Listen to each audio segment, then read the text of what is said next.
இந்த போன வீடியோவில் வந்து இது எப்படி இன்ஸ்டால் பண்ணுறது அப்படிங்கிறத நான் சொல்லியிருந்தேன். இப்போ இதனுடைய இன்டர்ஃபேஸை பற்றி பார்ப்போம். இன்டர்ஃபேஸுங்கிறது இது நம்ம வெளியில் நம்ம பார்வைக்கு தெரியுது பற்றி எப்படி தெரியுதோ அதுக்கு பேர் தான் இன்டர்ஃபேஸுங்கிறது. பார்ட்டிகல் இல்யூஷனோட இன்டர்ஃபேஸுங்கிறது.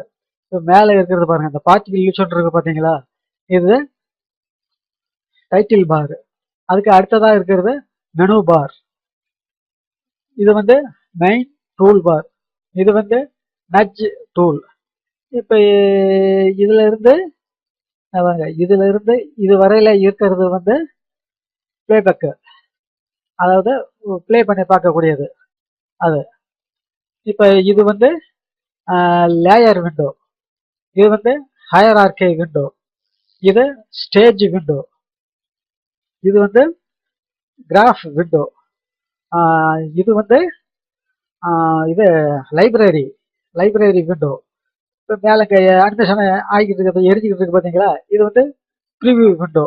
இந்த கீழே இருக்கு பார்த்தீங்களா RGB 100%, இது வந்து ஸ்டேட்டஸ் பார். அதான். இப்போ இதில் வந்து இப்போ இந்த ஃபைலில் பார்த்தோம்னாக்கா இது வந்து இது எப்போதும் உள்ளது மாதிரியே தான். இந்த நியூ, ஓப்பனு, சேவஸ் இதெல்லாம் இருக்கும். இதில் எக்ஸிட்னு இருக்கு.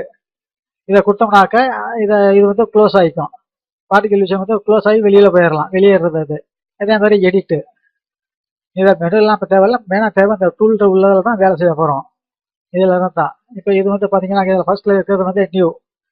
இதை கிளிக் பண்ணாக்கா நியூ ப்ராஜெக்ட் செட்டிங்ஸு. இது வந்து ஓப்பன். இதை வந்து ஓப்பன்னாக்கா நம்ம வந்து இதில் உள்ள கொண்டு வர்ற வீடியோ அதெல்லாம் கொண்டு வர முடியாது. நம்ம ஏதாவது ப்ராஜெக்ட் சேவ் பண்ணியிருந்தோம்னாக்கா அது வரும். இது வந்து சேவ் பட்டன். இப்போ நம்ம இந்த அனிமேஷன் பண்ணிட்டு நம்ம சேவ் பண்ணுறதுக்கு பயன்படுத்துகிற ஆப்ஷன் இது. இப்போ இது வந்து கட்டு. இது வந்து எல்லாத்துலேயும் வந்து MS ஆஃபீஸ்லேயே வரும். இது வந்து தேவை கிடையாது. இப்போ இது வந்து ப்ராஜெக்ட் செட்டிங். இது வந்து ப்ராஜெக்ட் செட்டிங்கு. இது வந்து செலெக்ஷனு. இது வந்து ஆட் டிஃப்ளெக்டர். இது ஒன்றா பார்ப்போம். இது வந்து ஆட் பிளாக்கர். இது வந்து ஷோ பார்ட்டிகல்ஸ். அது இது மாதிரி ஒவ்வொரு இதுவும் இருக்குது. மற்றதெல்லாம் நமக்கு தேவை கிடையாது. இதெல்லாம் கூட எதுவும் தேவை கிடையாது. இருந்தாலும் நீங்கள் தெரிஞ்சுக்கிறதுக்காக நான் சொல்கிறேன். இப்போ இது வந்து ரீவைண்ட். எப்படின்னாக்கா இந்த பாருங்க, இப்போ இங்கே பாருங்க, கீழே வாங்க, இந்த இடத்துல இந்த கிராஃப் விண்டோவுக்கு வாங்க. இங்கே பாருங்க, ஒன்றில் இருக்கா, அதான் இந்த இடத்துல ஒன்று காட்டுது. இப்போ வந்து ப்ளே பண்ணுறேன். இப்போ வந்து நிற்கிது. இதை பாருங்க, 61வது ஃப்ரேமில் வந்து நிற்கிது. இப்போ திருப்பி திருப்பி இங்கே வந்து ஃபஸ்ட்டு ஃப்ரேமில் 1வது ஃப்ரேமில் நிற்கணும்னாக்க இந்த பட்டனை கிளிக் பண்ணிங்கனாக்க ஏதோ அந்த பக்கத்தில் போய் நின்றுக்கும். அவங்க போய் நின்றுக்கும். இது வந்து நம்ம இது ப்ளே பண்ணி பார்க்கறது. இது பாருங்க, இதை கிளிக் பண்ணோன்னா இந்த கஸ்டர் வந்து அப்படியே ஓட ஆரம்பிக்கும். இது வந்து டைம் லைனில் வந்து ஓட ஆரம்பிக்கும். இதை ஸ்டாப் பட்டன் அழுத்திங்கன்னா ஸ்டாப் ஆகிரும். இது திருப்பி இதை ரிமைண்ட் பட்டன் அழுத்தினீங்கன்னா போயிடும். இது வந்து நம்ம சேவ், அதாவது அவுட்புட்டு சேவ் பண்ணிக்கிறது. நம்ம இப்போ வந்து இதை பாருங்க, இப்போ இது இப்படி வச்சிருக்கிறேன். இப்போ இந்த செலெக்ஷன் டூலை செலக்ட் பண்ணிக்கோங்க. Select tool. இப்போ இந்த இடத்துல கருத்து இப்படி வச்சுக்கோங்க. வச்சுக்கிட்டு இப்படி கொண்டு போகிறோம். சரி, வேணா அவங்க பக்கத்தில் வச்சுக்கலாம். இப்படி வச்சுக்கலாம். இப்போ அடுத்தது அது இன்னும் கொஞ்சம் அப்படி தள்ளி வச்சு கீழே கொண்டு வர்றோம். அப்படி கீழே கொண்டு வர்றோம். ரைட். இப்போ இதை இன்னும் கொஞ்சம் தள்ளி வச்சு இதை இப்படி கொண்டு வர்றோம். அதை இன்னும் கொஞ்சம் இப்படி தள்ளி வச்சுட்டு இப்படி கீழே கொண்டு வர்றோம். இதை இந்த இடத்துல வச்சு இப்படி வச்சுட்டு இன்னும் கொஞ்சம் கொண்டு வர்றோம். இதை இப்படி மேலே கொண்டு போகிறோம். இப்போ இதை ஃபுல்லாக 120ல் வச்சிடறோம். 120ல் வச்சுட்டு இதை நேராக அப்படி அடிச்சு விட்டுறோம். சரி, இப்போ பாருங்க, இப்போ ரீவைண்ட் பட்டனை அழுத்திட்டு இப்போ ப்ளே பட்டனை அழுத்தி பார்ப்போம். இல்லை பாருங்க, இந்த ப்ளே பட்டனை அழுத்தி பாருங்க.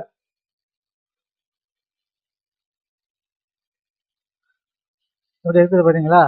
இப்போ இதை வந்து சேவ் பண்ணுறதுக்கு இந்த பட்டனை கிளிக் பண்ணோம்னாக்க இந்த மாதிரி இதுக்கு ஒரு பேரை கொடுத்துட்டு இதை நீங்கள் இதுக்கு ஒரு பேர் ஏதாவது ஒரு பேர் கொடுத்துட்டு அது சப்போர்ட் ஃபார்மேட்டுன்னு இருக்கு ரைட்டு பேர் கொடுத்துட்டு இதில் எங்கே சேவ் பண்ணுமோ அங்கே நீங்கள் சேவ் பண்ணி வச்சுக்கோங்க.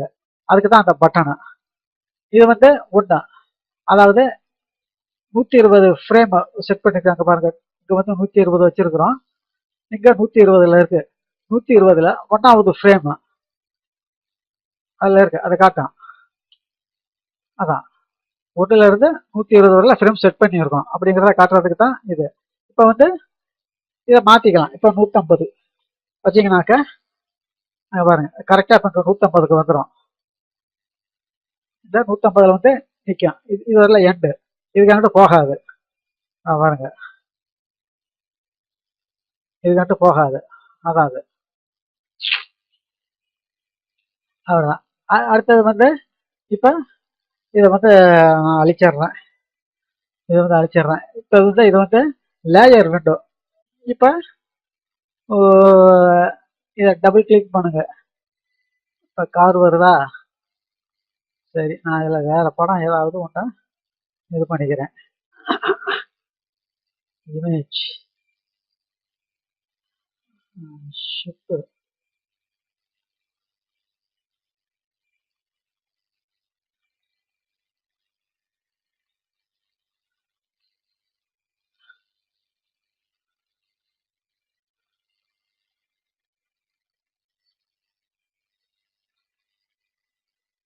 எப்படியே வச்சுக்கிட்டான்.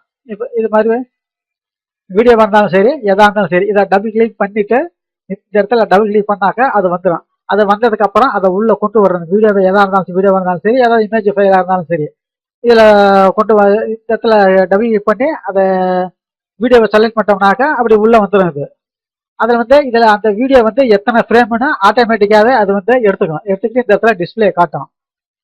அதுதான் இந்த இது. இப்போ இந்த இது வந்து இந்த இது வந்து இதை அனிமேஷன் பண்ணும்போது நான் சொல்கிறேன் இது எப்படி அப்படிங்கிறது. இதெல்லாம் அப்போ தான் இது வந்து யூஸ் ஆகும்.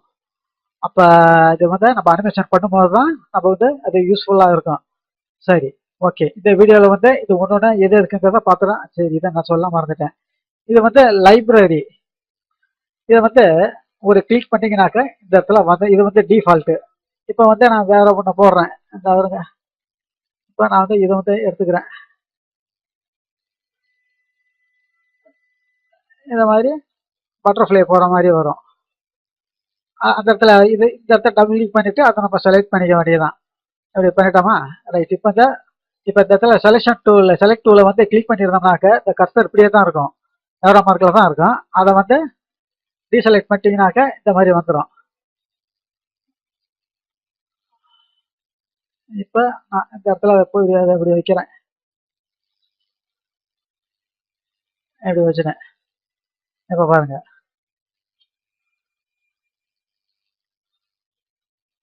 இது வந்து ஃபர்ஸ்ட்ல இருந்து வரணும். இப்போ ரீவைண்ட் பண்ணிக்கலாம்.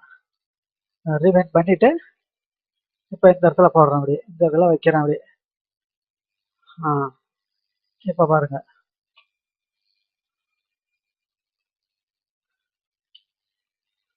அது மாதிரி நம்ம எங்க தேவையோ எந்த நேரத்தில் எந்த மாதிரி இது வேணுமோ அதெல்லாம் கொஞ்சம் செலக்ட் பண்ணிக்கிட்டு இது மாதிரி நம்ம யூஸ் பண்ணிக்க. இதை நம்ம அனிமேஷன் பண்ணும்போது பின்னாடி வர ட்யூட்டோரியலில் சொல்கிறேன்.